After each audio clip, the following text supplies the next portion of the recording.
अंतिम शरीर है।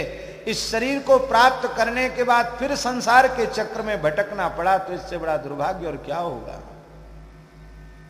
बहुत दुखी की बात है। जिन ब्राह्मणों की हम महिमा इतनी गा रहे हैं, उन्हीं का सबसे अधिक पतन देख करके चित्त में बड़ी ग्लानि होती है, बहुत पीड़ा होती है।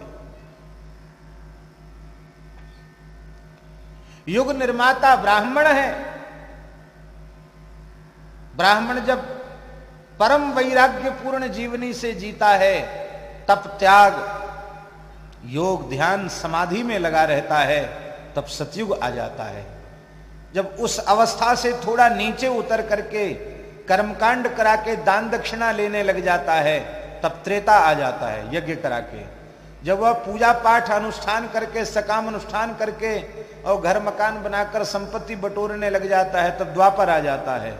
और जब योग ध्यान समाधि संध्या गायत्री सब छोड़कर मनमाना खाना मनमाने पीने लग जाता है, मनमाना आचरण करने लग जाता है, तो कलयुग आ जाता है।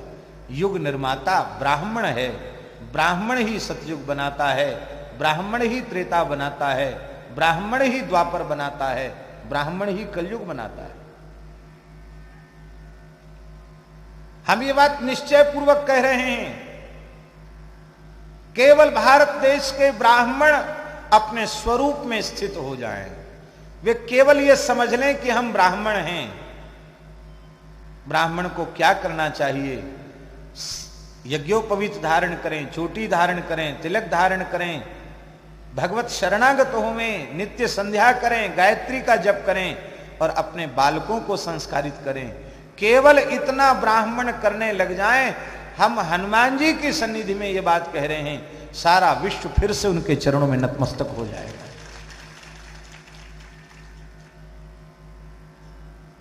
लेकिन दुखद बात है,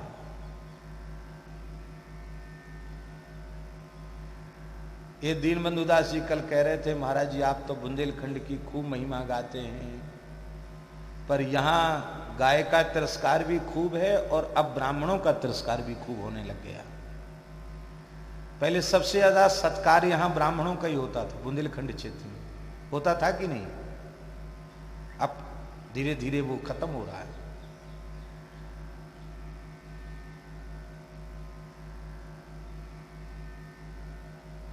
यहां लोग ब्राह्मण से झगड़ा भी करते थे तो बार बार ये जरूर कि तुम्हारे पांव पड़े महाराज, ऐसो न कहियो महाराज तुम्हारे पांव पड़े। झगड़ा कर रहे हैं पर बार बार कहे तुम्हारे पांव पड़े महाराज, तुम्हारे पांव पड़े। ब्राह्मण को कोई गाली देना नहीं जानता था। साहस कैसे हुआ आपके तिरस्कार का किसी के भीतर? आपने अपने स्वरूप को भुला दिया। हम पूछ रहे हैं, उच्च कुलीन व्यक्ति